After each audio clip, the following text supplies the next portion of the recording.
Tarik 10 dwe mar achiel 2023 machiegni kendo e weche manyien mag Migago kowuok Ramogi TV. Odiochieng' iri ma kawuono waikonu weche mathoth mokalo mawuok e kor gwenge kaachiel gi pinje ma oko. Mokwongo mago mawamiyo pek. An limbe miwacho ni asenene e gazet, asewinje redio, wabro neno, ok dong' awach sani nyaka winj kore mang'eni odhi kama. Jakom riwruok jood bura makaluo James Nyikalo wacho ni pok ogwelgi e limbe jatend piny mangeso e kar chung' od bura mar Arieda. Mbona niwe na haja gani ati kusimama kuamka asubuhi kusema wacho nipigane na vita na kabila fulani? Mimi idho wabui. Why would I do that? Why would I shoot myself in the foot? Gavana ma Nairobi Johnson Sakaja wacho ni jomasiayo weche witend county ma Nairobi temo nyayo timbe ya chudhe ma osethiro dongruok Nairobi. Bucho suru manomak ne ja ohala Mary Wamboi koro wit oko to kapis jamin wach keto kwayo makamano.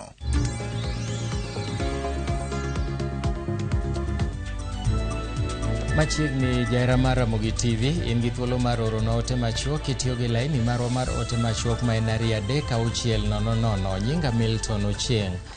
Jaod bura maseme ma bende en jakom jood bura makaluo Laktar James Nyikal owacho ni pok ogwelgi e chopo e nyasi mar rwako pacho jatend migawo mar tudruok gi lony manyasani Eliud Owalo, nyasi midhiwuorie kod jatend piny Kenya William Ruto chieng' ngeso tarik 14 dwe mar achiel higani. Nyasi makamano ichano mar bagi e dala Eliud Owalo e kar chung' od bura mar Arieda e kaunti ma Siaya. E twak mare kod Ramogi TV, Nyikal owacho ni jood bura makaluo oikore mar yore limbe ma jatend piny Kenya e gwenge mag Nyanza mak mana ni ka ogwelgi. Nyikal bende oseapisi ma jatend piny kuom rem e luongo jood bura makaluo e kinde limbe mare mokalo e kaunti ma Homa Bay. President orwako gute ariyo madongo. Ojatelo mag buche mag siasa kendo siasa.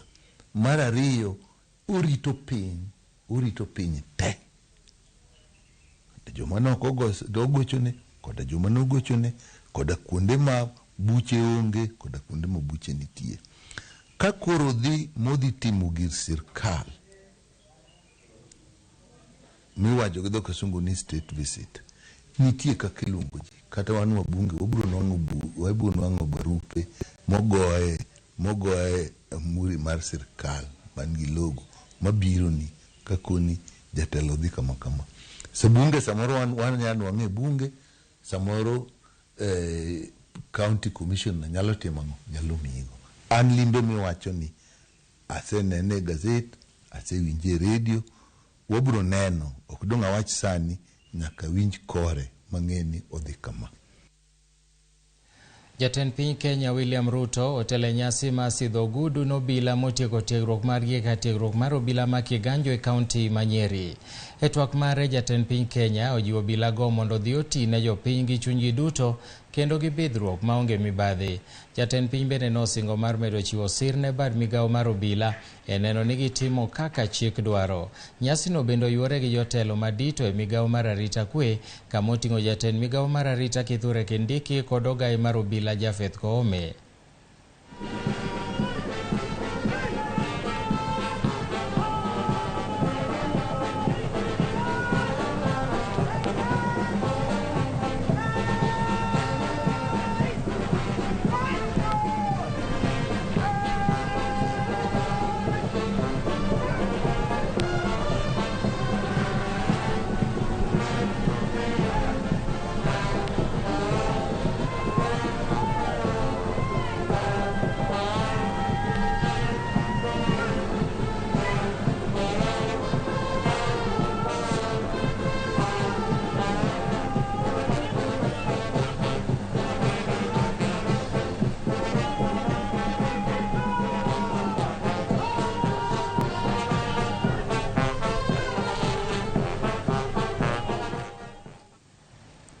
Mana kamano de George Bati doko ni tielo gwenyore to bila pangore.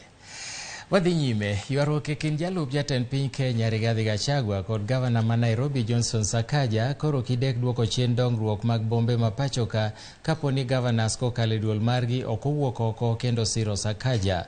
Kaluwore gi maneja mar boma ma Kisumu Abala Wanga, jalup jatend piny Kenya koro nego we siasa mag berore ne oganda kendo chomre tir gi weche motenore kod telo kowacho ni Sakaja osebedo mana kaluwo chike mag bero boma no kendo nego yud sir kaka dwarore. Deputy President Gachagua en kuma odakie estate makata thume maonge to kode mang'awo nindo mayom, family na mare nindo maber. To en oketo koko gi Sakaja. En oparo ni podo campaign, podo do berore. Otimo gilung ni populist tendency, oberore ni ji. Sani campaign oserumo, sani koro jatelo. Seche mag berruok onge.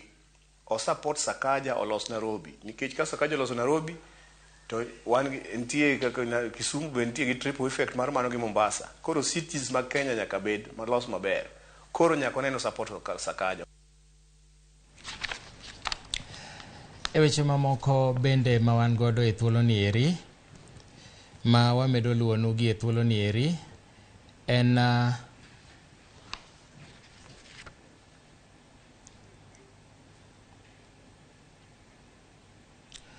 bura mar kwedo chulo osuru maromo siling bilion 2.2 matudo jakom duol mochung'ne tudruok CAK Mary Wambui kod nyare Purity Njoki owitoko. Bura mano mako gi ringo e kind higa mar 2014 nyaka 2016 ma biro toka ne ogai mar Jomin Buche okwayo ni mondo mi owitoko bura makamano kaluwore gi section 204 ka section 204 wacho ni do nyaka yud yore motegno e mise mag bura e kaka ginyalo wito oko bura moramora. Okinde manochung'ne Elo Wambui kod nyare noting'o Nelson Havi kod Adrian Kamodho. Do bende noko ni bura no osekelo achiedh nade e ngima Mary Wambui.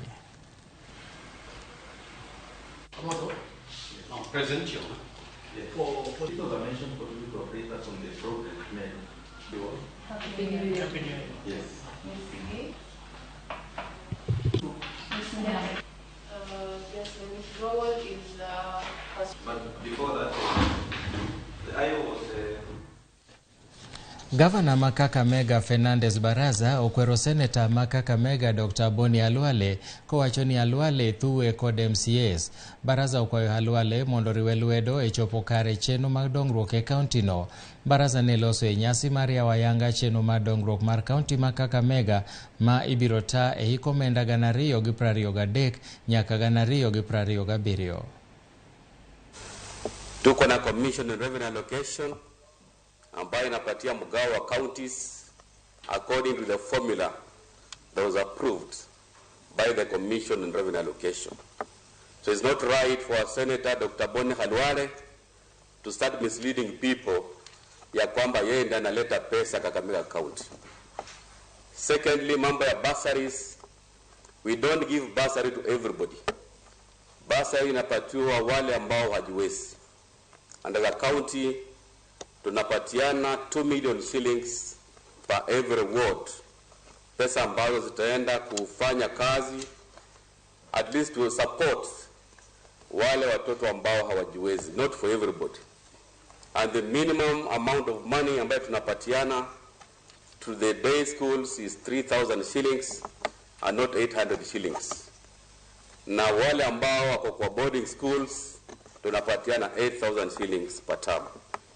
So I want Senator Halwale to stop misleading people and focus on his work as a senator for Kakamega.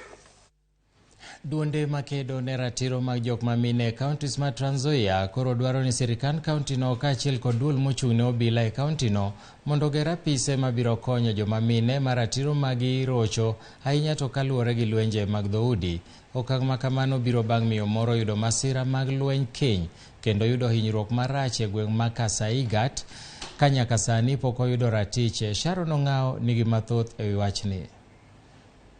Ma en Regina Njoki ka entiere e dalane ma Kasaigat e kaunti ma Trans Nzoia. Entiere gi hinyruok mane ok oyude masira mar apaya.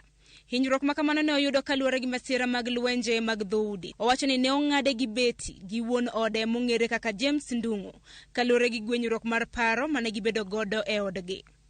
Njoki wacho ni ketho mare ne en kwayo wuon ode mondo kik ousi mwandu mag familia margi. Kimbia na pikipiki, kuna pikipiki alikuwa nayo, akakimbia na panga, akaenda akaripoti Maili Saba police station.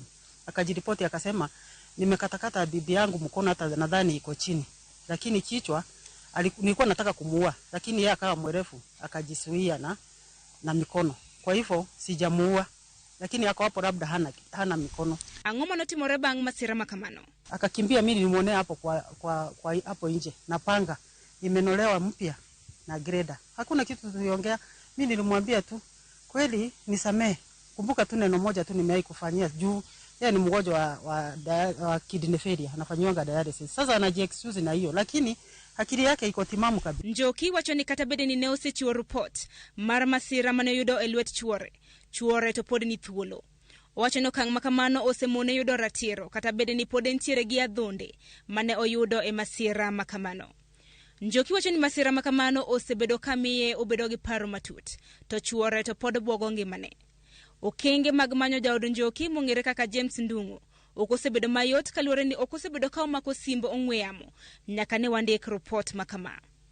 Duonde makedo ne ratiro mag joma mine oseyo okang' makamano ka koro gidwaro ni duol mochung'ne arita kwe kaachiel kod sirikand kaunti ma Trans Nzoia mondo oger apise ma ibiro bede ka iyalo kendo ichiwo hocho ne joma mine mabiro bedo ka yudore e masira maket kod magi. Huyo mwanaume alishikwa. And we also want to know, as women leaders of Trans Nzoia, the reason why aliwachwa from police, sahi ako free, anatembea, tena anaendelea kutishia huyo mama. Duol mochung' no bila kata kamano okwayo jogo modak e Kenya mondo odag gi kwe e kindege, kendo omany yore mar tieko pogruok ma gintiere godo kapok chik okawo kore. Sharon Ong'ao, Ramogi TV. E weche mamoko en ni rawera moro ma wuoyi ma hike nitiere diere nochwale nyim doho mar Rongo kidonjone kod keth mar bambo nyathi manyako ma jahigni 7 e sub-county mar Rongo. Rawerano moseyangi kaka Felix nochopo e nyim jang'ad bura Raymond Lang'at, kama bende nosomne keth mar rocho ratiro ma nyathino ma jahigni 7 e yor bembo, ketho ma bende notamore.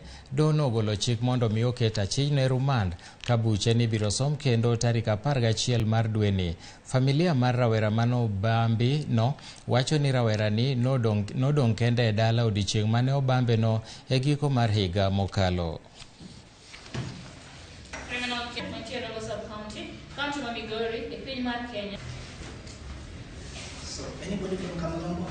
Huyu kijana alipata huyu mtoto kama na washa jiko nje, akakuja akamsaidia kuwasha jiko.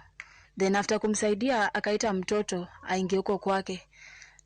Mlango yake na mlango ya kina mtoto ilikuwa ni opposite. They are so close. So yeye akakuja akapata mtoto akamsaidia kuwasha jiko. Then akaingia huko kwake akaita mtoto. Kuita mtoto akachukua mtoto akamfunga mdomo. Akarepe huyu mtoto. So sistangu kurudi, yeye anapata mtoto ayuko kwa mlango. Akiita mtoto amenyamaza. Kumbe mtoto amefungwa mdomo. Huyu jamaa kusikia mtoto anaitwa, akamfunga mdomo zaidi, akamwambia anyamaze na asiseme. Sasa venye sistangu huyo amekuja kwa hii mlango kutafuta mtoto, anapata mtoto anatoka nje kama analia. So akauliza mtoto nini nimefanyika. Mtoto akaanza tu kulia zaidi. Kuangalia ndani anaona jamaa anavaa nguo, anavaa longi kwa haraka haraka. Jamaa kumuona amepatikana, akatoka nje mbio, akatoroka. Sasa sistangu akashuku, akaangalia mtoto, kuangalia mtoto anapata mtoto amebakwa. Alinipata kana washa jiko alafu akanisaidia alafu akaenda kanyumba kaniita. Riwruok mar okinde bade ma South Nyanza okwayo gai mar bad migawo mar doho Martha Koome mondo konyi e doho ma Kisii e tieko dhungruok mag buche mag nek e gwenge ma Kisii. Kamano bende giwacho ni ok gimor gi nek ma saa ka saa matimore e gwenge ma Kisii, gino mamako mana dho jopiny. Gisingo ne jomolalo joheragi ni gibiro timo duto manyalore mar neno ni buchego eko oyal maber. We as the society, we condemn and we also call upon the police whenever these issues are reported, they should act immediately. They shouldn't wait, because some situations we can save when we act promptly. We also encourage the Nyumba Kumi members or the initiative that was started to work together with the police officers. Whenever they get a clue of any plan or an incident that has been reported in their area, they should report to the nearest police station. We also urge the clergymen, that is the church, the Muslim community, and other religions like the Hindus. They should assist the members of the public to counsel them, to give them hope.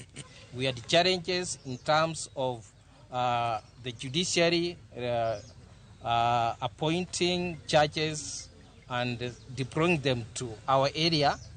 Currently, we have only one High Court judge who cannot be able to handle, but I do appreciate that from next week, we are likely to get another additional judge to be able to run. 92 murder cases cannot be handled by one judge.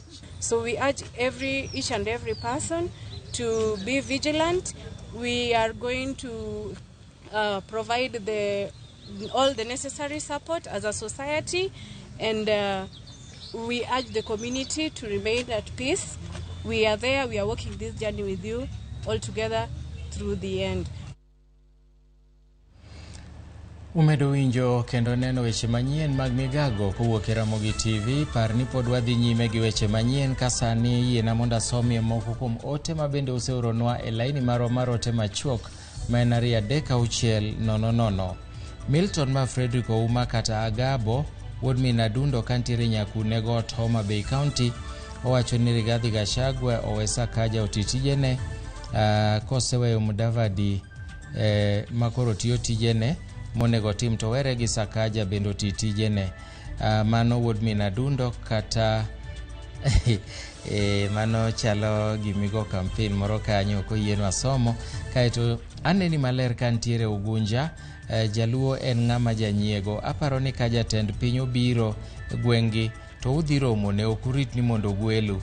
Mano pach jawinjo ano to konyisowa ni en ng'ama nade. Wacha asedonje chenro ka kawako jotelo pacho John an John kawuok Yago, kaeto Ramogi ler ma Gordon kantiere Sindo, an Lumumba Felix kawuok Lambwe, Honorable Nyikal ni kare, kaeto Ramogi miya bariyo makare ahinya an Thomas Maonda ti Homa Bay County. Bende machielo bende wacho ni Ramogi an retired but not tired chief James Olo Oyanda mar East Gembar Kalari, wacho ni Ramogi nenore maler, wamiyo puoch gi paka kuom Januari. Ano Gweno Olima Jakatolo Jaka Black aneni yo makare ka an Kibra Makina, kaeto Felix Okoth kawuok Kabondo Misambi, bende wacho ni Ramogi TV ler mokalo.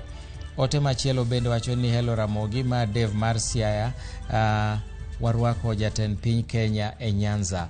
Wadhi nyime kama oyudo ni jatend ute mag twech machon Isaiah Osugo ong'ielo rengo. Osugo nowito ngimane ka jahigni 67 e od thieth moro e boma ma Nairobi kar saa 1 modhiambo. Osugo osebedo ka kedo gi tuo mar kansa kuom thuolo malach kendo nosotere nyaka e piny India e weche mag thieth. Kar kamano ngimane ne pod ni marach. Kamishna Osugo noyiere bad migawo mar ute mag twech kata prisons e higa mar 2008 kod jatend piny Kenya manosenindo Mwai Kibaki. Motelo ne mano ne en jatend okwach kich e boma ma Nairobi kanokawo kar Gilbert Omondi mane osedhi e rutaya.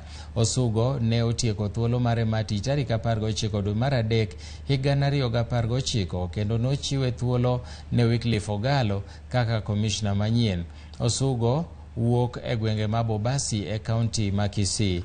Nyakwa Ramogi bang' ote makamano ero mar tho mar Osugo wabro kawo yweyo mokwongo kaeto bang'e no wabro duogo gi mathoth, kik idhi mabor.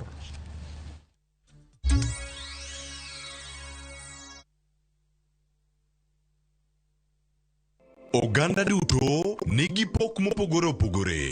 Kata kamano, ang'o maketo pok mari mondo bed mopogore gi jowetegi? To ka gibiro at the ground, gi appreciate ka gineno kaka watimo gigi gi lwetwa. Dibed ni pok mari kelo ni yuto kata loko ngima mag jogo mantiere alwora mari. Ken gi passion to obro bedo profitable with time. Chenro mar pok opogore rango jogo mantiere gi lony gi talanta mopogore opogore. Kik idek ne chenro makama chieng' tich ang'wen juma ka juma kod Sharon Ong'ao. Mana Ramogi TV.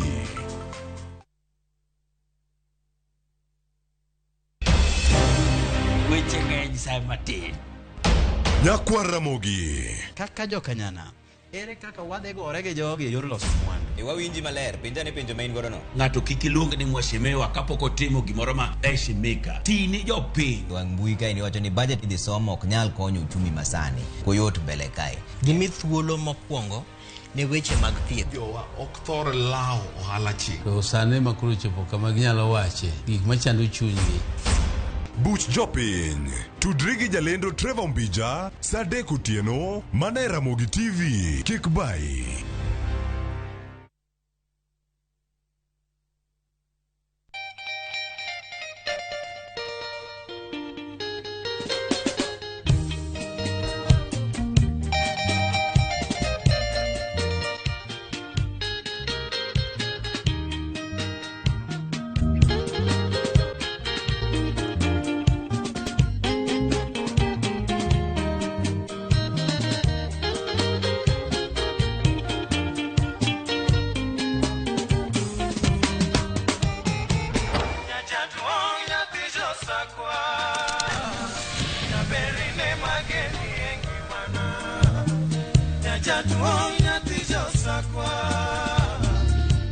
Radio Ramogi, kar chuny jaluo.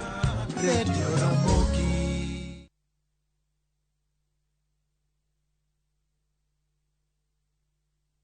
Kaw thuolo makende mar back to school gi January ni mondo yud gige somo mantie offer e nengo moyweyo kamoting'o stationaries, kalam mag ndiko, textbooks, gige somo, gige ritruok e kind mamoko. Yot mokalo, limana kar agent mar kopia mantie machiegni kodi man kod ranyisi maratong kata gwel mbui marwa mar www.kopia.co.ke kata ywa tole namba mar 0800721295 mondo itim oda mari. Parni wakoni mwandu duto ma inyiewo kodwa nyaka kuma intie, nono maonge chudo moramora.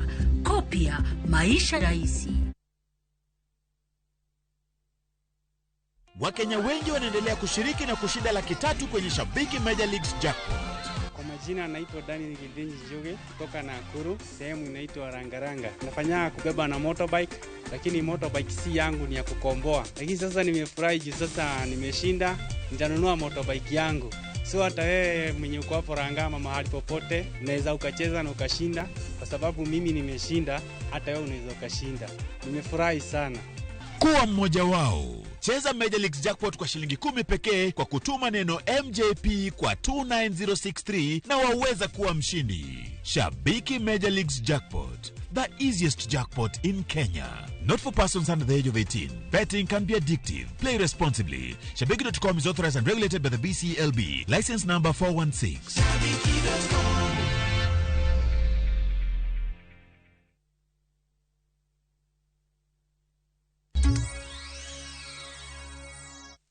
Machiegni kendo, gavana ma Nairobi Johnson Sakaja okoni jok matemo rwako siasa e kinde kod jalup jatend piny Kenya Rigathi Gachagua temo mana manyo yore mag nyayo timbe mag achudhe e rocho dongruok e kaunti ma Nairobi. Sakaja okoni oketo maino e tieko ledhi moko moseyangore kaka cartels matemo manyo rocho ng'iye kinde kod Rigathi Gachagua kaka yor medo dhi nyime kod mibadhi. No, mimi sina vita na Mheshimiwa Rais Rigathi Gachagua. Mimi namheshimu. Yeye ni mzee kwangu, tena kisiasa is at a higher position in terms of party, in terms of the party.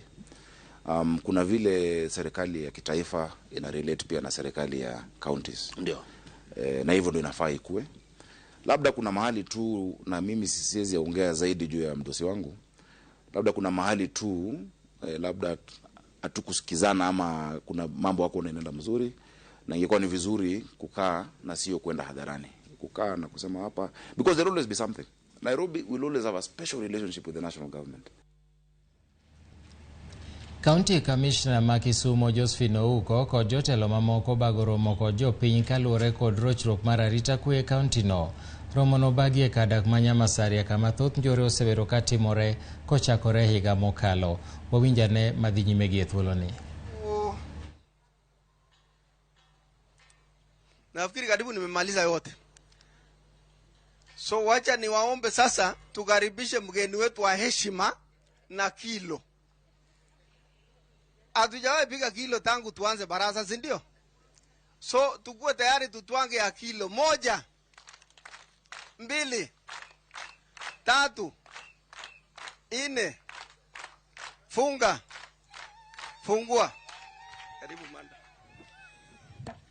Asante sana Bwana Boen kwa mbunge wetu ambaye tunampenda, Mheshimiwa Shakil Shabira wa MCA, DCC wa Kisumu East,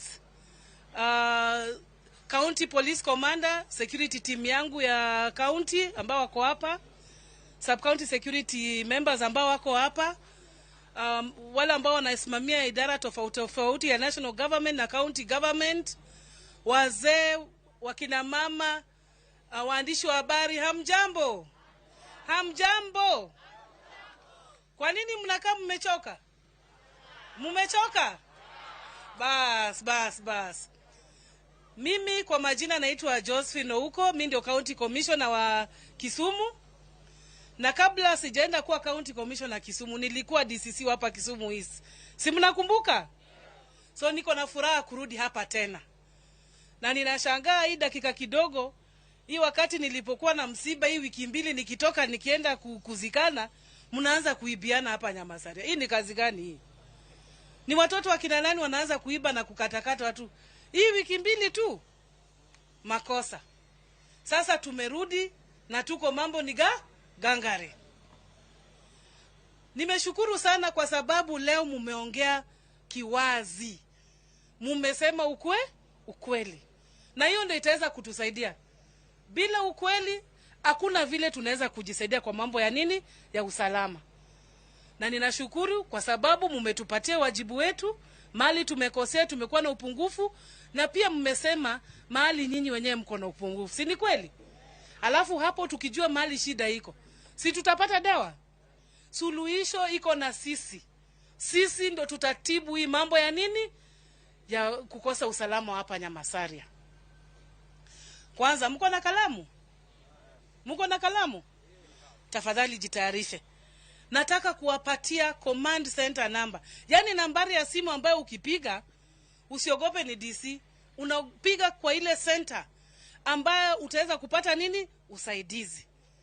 Ukipiga hata saa hii wakati uko hapa, utapata iko watu wanafanya nini? Wanahudumia.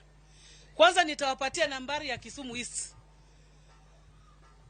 Command center ya Kisumu East. Mahali ukiwa na shida yote ama shauku unafanya nini? Unapiga simu. Mko tayari na kalamu? Haya, andika basi. 020 352 9027. Nirudie? Haya. 020 352 9027. Hiyo ni ya Kisumu hizi. Alafu nitakupatia ile yetu ya county. Kwa sababu saa nyingine mnaumia kwa sababu hamna hizo namba, si ni kweli? Ama mnapigia DC network mbaya. Hii haikuangi na network mbaya. Hii inakuanga mzuri. Ama mnapigia police commander, saa nyingine ako kwa mkuta. Sasa utakuwa na DC na utakuwa na police commander na utakuwa na hii nyingine, si ndio? Haya, chukua sasa ile akaunti yetu. Hii ni akaunti mzima. Wakati unapokuwa na shida yoyote unafanya nini? Unapiga, si ndio? Na inafanya kazi 24 hours. Sio tu saa ile ya mchana, hata usiku tu iko na watu ambao watahudumia. 0797. Mumepata hiyo? 333, yani 3 mara 3. 088. Nirudie tena. 0797 333 088. Hizo lines kuna moja amejaribu. Moko kuom jodak ma Malindi e kaunti ma Kilifi ne obago ng'anyo ka gikwedo kamati manochuogi matayo weche mag omenda mag siro somo mong'ere kaka basari e gwenge ma Malindi. Giwacho ni dhogi nomoko e kinde mane giyuore alap ma Alaskan mar yiero jokanyo manyien ma kamatino kane gifwenyo ni jokare yiero yande nosetim ma ok okaw pachgi. Giramo ni ngang'o gibiyie kod kamatino nyaka tim yiero manyien.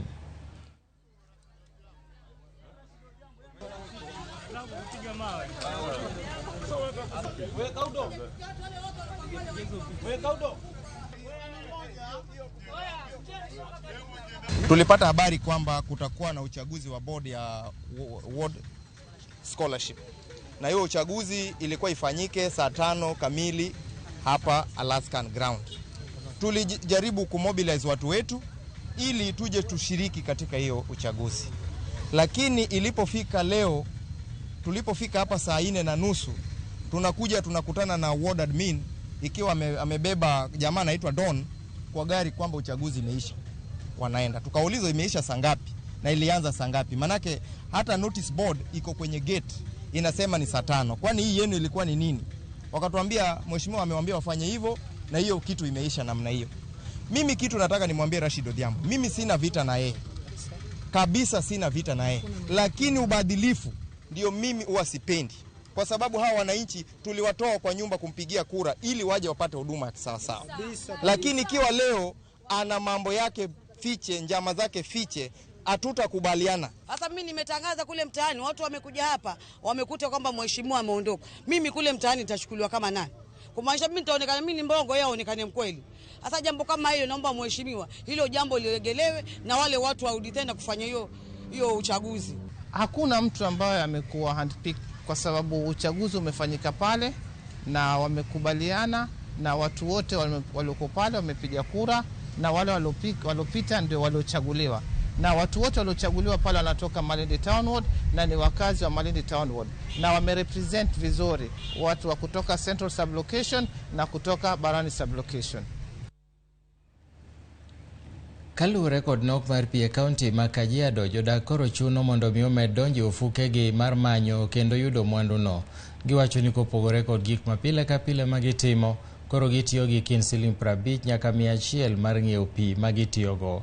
Thoth joma ywa gin weg magawa ma koro wacho ni mwanduno bedo matek yudo kaluwore kod beche ma koro ni malo mokalo. Kata kamano, migawo mar pi e kaunti no wacho ni nok mar pi obiro kaluwore kod oro mosemiyo thoth yewni oduono.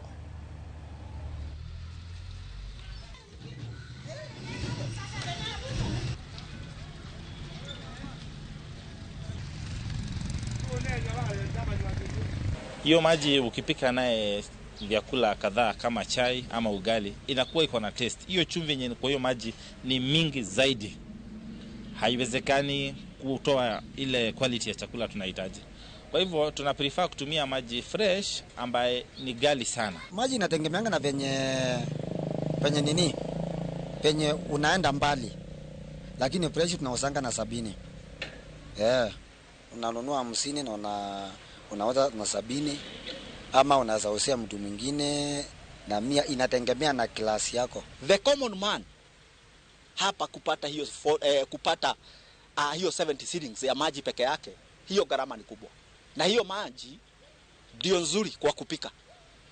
Kwa hivyo the common man hapa anapata shida ambayo hajaipata. It's a really difficult time and we ask that we take all the necessary care to conserve water, to use our water carefully, and also to even look at the issue of these vendors. It's good if we can do an analysis of the costs implication. Imedo kwa jopur mondo wuog oko ndikre chenro mar piny owacho ma ochwalo mondo mi nonro margi ong'e. Kamishna ma kaunti ma Nandi Herman Shambi ojiwo jopur mondo chiw nonro margi mondo mi gibi giyud mbolea e nengo mogonyore. Shambi mane loso Kapsabet nokwayo jopur mondo ndikre kar romgi eka giyud gige pur ma sirkal medo chwalo ne jopur e nengo moyweyo. Nyaka sani jopur madirom 20,650 osendikore e kaunti ma Nandi ka chenro mar ndiko jopur timore e Kenya mangima kuom thuolo mar juma achiel nyaka tarik 14 ma dweni.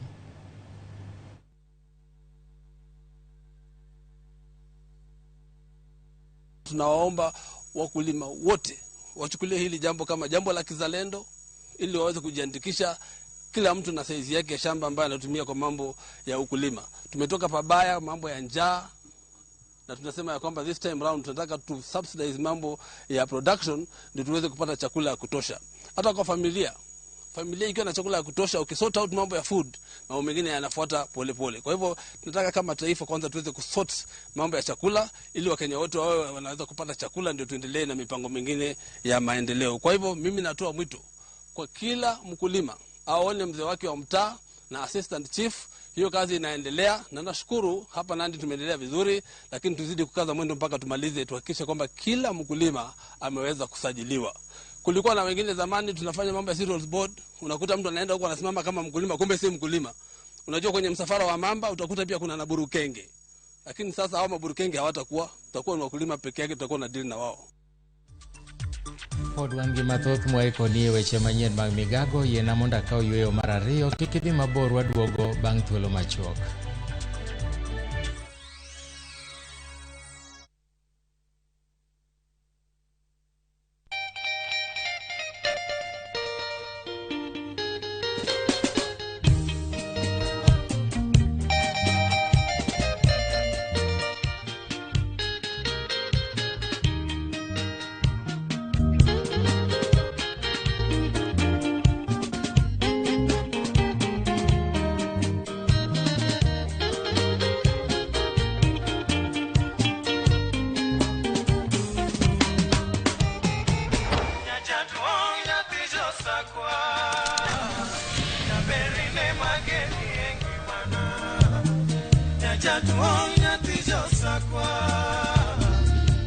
Radio Ramogi, Cartoon Jaluo.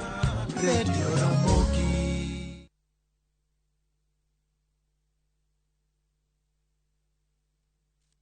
Raundi atindi gotigara botaka imenya sai maiga. Ehosori enyira nainde embouke gima. Wa? Biore. Nasai mbia na chorete. Hakino mbogo boli mbai wana ina boliga. Hozimba ta getinya tichi. Kero musachi hoteli yeye. Nera rochi. Ombogo tabwatire baga. Ngitalite muntagochi. Otaite somoni yaku. Asenge njusa takitibosoku. Kurende kende tige komutanga kurenda enibo amune amate yaye. Ayo muntako ire kiaraiga. Engo kunere. Ingera ege ticha. Egosori enyeke gima. Yaruliriko aseviu sasa bono. Winning on Shabeki.com is getting easier. Enjoy highly boosted odds on Shabeki.com. Kuwa Shabeki. Play now. Not for persons under the age of 18. BCLB number 416. Shabeki.com.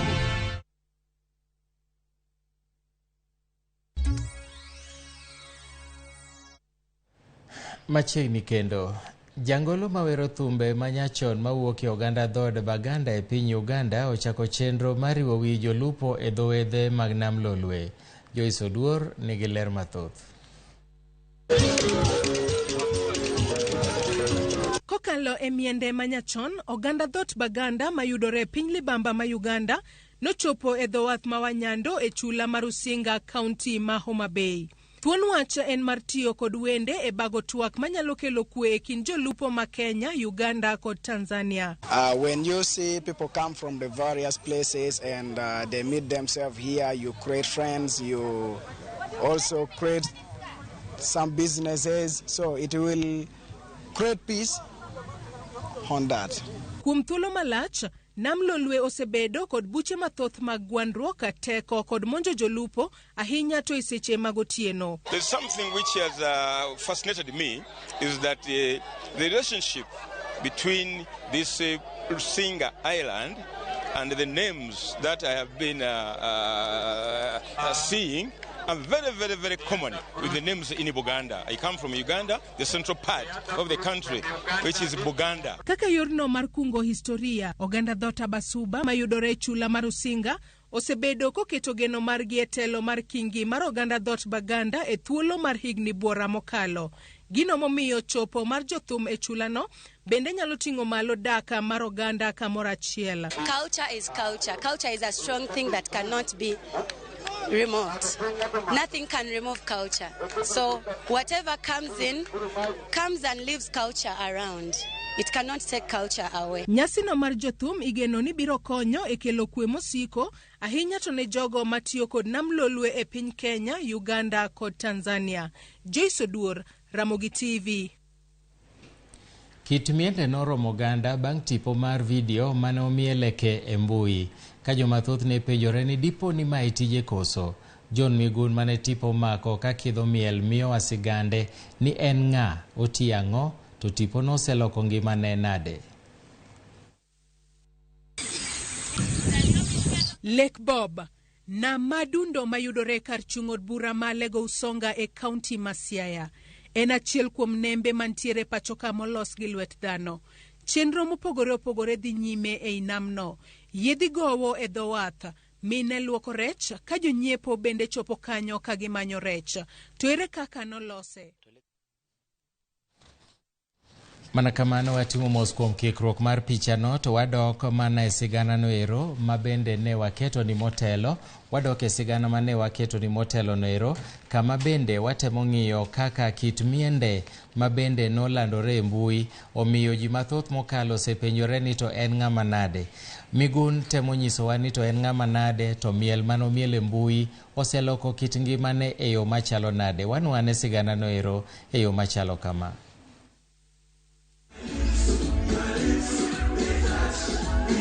Bang' tipo ne make ka ochamo danje gi oledhi mag kit miende manyasani. Humbe ne ochako landore ka okalo e mbui ka ji penjore ni to jal ma juso malich ni en ng'a, to timo tich mane. Kata obedo ni jomathoth ne oyange kaluwore kod kit miel. John Migun en jatich piny owacho. En jalup ruoth e sublocation manodha e boma ma Kisumu. Tich ma okoni ohero kendo luoro. An ahero tija kabisa. Kech mana amanye ma yude. En tich mana ahero kabisa. To tich ma gima trend ma video ma trend niendi. An daera ti kode mondo konya endeleza tija mondo ang'e kaka jalo romo gi ji, atiyo gi ji e gweng'wa ma kama Kisumu kae. To tija tahero. Ano kada bedo msani. Migun wacho ni kata obedo ni tipo mar video manomiele no ne ok ochano. Video no osegolo paro ma jopiny osebedo godo kuom ruodhi ni gin jok mager, kendo makidhi irgi to inyalo po ka iwuok gi kum. Kaka ne video no nokawo, nokang'eyo. Nokawe ma ne ni agafla. En video manokapango. To en video moduogo golo positivity mang'eny. Koro ng'iso ji ni ok chife te, chief ben dhano. Omiyo koro rai ong'e ni chief en dhano. Ok en ni chief kidhi ire to en mana sate kiboko ang'o. Ji ong'e ni chief en dhano minyalos godo. Kaka ruoth, Migun wacho ni nyaka ne video no wuogi, oyudo yote tudruok kod jopiny, kendo kata maling'ling ma oyudo sani ni malo, ka joma tindo kod joma mine dhi apise maonge luoro mora mora. Omiya yot mar tich, nikech ana sani ka king'iyo Kisumu Central kae, ibono ni ji mang'eny biro ofis kech koro video nene mano miyo koro. Samora tiyo to ng'ato penja ni macha yang'ise ni mano an. Ni chief wa mor kodi, in koro yin wanya tiyo kodi. Koro omiya bedo gi tich mayot kaka assistant chief mar Northern Sublocation. Yudo information intelligence report yot. Nikech yudhe nigi ng'at ma ginyalo dhi ire. Ka gidwaro kata advice, ng'ato nigi gimoro marach, giwacho ni gibiro kelo na ka gin gi marach. Huma ma video no kelone bende owacho ni omiyo sani onyalo wuotho e tesend nyamburko ma Kisumu, kendo jiwo weche mag arita maonge ng'ata mong'wano ng'ut sade kata tuomo kiraon. Kata nyoro amako jokong'o moko nwatero Central, nikech mana information mani ng'ato no biro mong'isa ni kama ntiere kong'o marach, tawuok adhi amako. Adhi kena tamako ng'at achiel. Omiyo sani an gi support maduong' e bus park kae. Ing'eni bus park en hotspot ma Kisumu. To kanyalo dhi mamak ng'ato ma ok ayudo ni ng'ato otuomore koda, tiende ni video no sekonya ma ji koro bong'eya. Mana kaka ng'ata nyalo bedo gi gima ohero kopogore kod tije mapile. Jalup Ruoth John Migun bende juso ka ochuong ngolo ringe rembe ka wiye to wacho ni ok nyal wil kod tije kaka jalup ruoth kendo konyo jopiny. Mana kamano, sigana manyisowa kako nego beni watudore gi ruodhi. Adier ji mathoth oluoro gadhi kata e apisi mag ruodhi. Koro ineno ka ruodhi gin joma ni thuolo. Wadhi weche mamoko kama wayudo ni jolupo kod johala e dho wath ma ojur mayudore nam miluongo ni Lake Bob e kachung'ol bura ma Lego Usonga. Sani koro winjo ber kaluwore kod kiluwa mar rech mopogore opogore makelo negi yuto maber. To bende oganda ong'eyo sigana mar namni madundo. Joyce Oduor keto e ler. Lake Bob, nam madundo mayudore kar chung'od bura ma Lego Usonga e kaunti ma Siaya. En achiel kuom nembe mantiere pachoka molos gi lwet dhano. Chenro mopogore opogore dhi nyime e namno. Yedhi gowo e dho wath. Mine luoko rech ka jonyiepo bende chopo kanyo ka gimanyo rech. To ere kaka nolose? To Lake Bob kumwantieni nochake Lake Bob nikech mzungu manochung' nogero wiya rageng' mar pi mane itimogo irrigation. Mzungu niluongo ni Bob Green. Koro wiya cha be iluongo ni Bob Green wiya. Koro ka ne wachake ni Lake Bob. Mar River Yala ema nolok yore manoluwoga nikech nogere wiya bomie yo omiyo gini pino pong'. Kose pong' to kelo gimiluongo namni ma kata sani komuk wiya to namni ate kech mano pidhga machunga kane en ga puodho. Higni mathoth nyaka Lake Bob ne losre, jodak, jolupo kod johala mayudore dho wath ma ojur mane olos kanyo siko ka yudo ber mathoth nikech kido moko mag rech miluwo e namno opogore kod rech miyudo e nam Lolwe. Ojur beach e kama waloke ohala. Koro kae wan wa mama mang'eny maloko ohala ka. Kae mwabire ga mondo wayud konyruok. To nambwa ni ok en nam kata mar sirikal. En nam manobira kende ma mzungu emanokele nobare pi. To nambni nitie ngege matindo tindo, nitie monye, nitie ong'ala, nitie nyaka seu, nitie nyaka ningu. Nitie rech moko mayudre kama onge Victoria. Wan gi rech kaka sire, wan gi rech kaka kunga, wan gi rech kaka bobo, wan gi rech kaka odhere, mamago tek yudo Victoria. Kaluore kod jalupo Moriso Chieng', rech mar mbuta emok nyal yude e nam Bob. Ka onge rech miluongo no mbuta, kech mbuta odaki deep sea, koro mbuta ok nyal survive ka. To gimatimre, rech man ka man Victoria, en kaka omena, en kaka mumi, jomoko luonge no ng'ala, kaka monye, okoka, kata okoko. Mago te yudre Victoria to yudre ka e. Kata kamano, buya masani koro chako dongo e namno kod rao ma jolupo romo godo osebedo kathiro chenro mag lupo e Lake Bob. Gik machando waka, bunge minenogi, wan gi togo, wan gi sany, wan go nyura. Namni sani, iya achiel kuom 100% odong' 25 kende. 75 buya gi ochamo te. Koro kaka wanyalo control buya ino timre nadi? Onge. Wan gi rawe. Kechi seche moko wadhi namo otieno kulowa kaka mafulo. Iwinja, en gimitimo otieno. Koro iyudo ka gotieno no, ikia kata idonje rao, kata kidonje rao. Johala kod jolupo e dho wath kanyo koro kwayo ten kaunti ma Siaya mondo konye tieko achiedh nade magikaloe kaluore ni kowuok e lupo e kama giyude yuto margi mapile ka pile. Sida mwakale matek en mana nogernwa banda to chuo ok oger. Koro kanyo ma wakwayo sirkal mar kaunti kata sirkal mamalo kanyo ginyalo come in to gikonywa mondo gigernwa cho. Kae miwa chiemo. Jogweng' chiemo ka, joma tiyo ka gin jogweng', yedhi gin mag jogweng', johala gin mag jogweng'.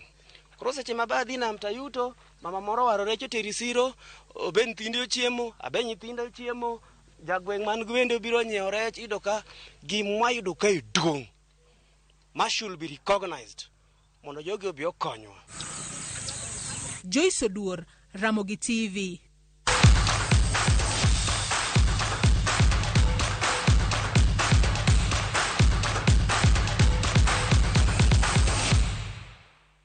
Bas, koro wadonje pap. Jaloch mar pi mangima e kinda kata marathon Eliud Kipchoge oyango ni kuom thuolo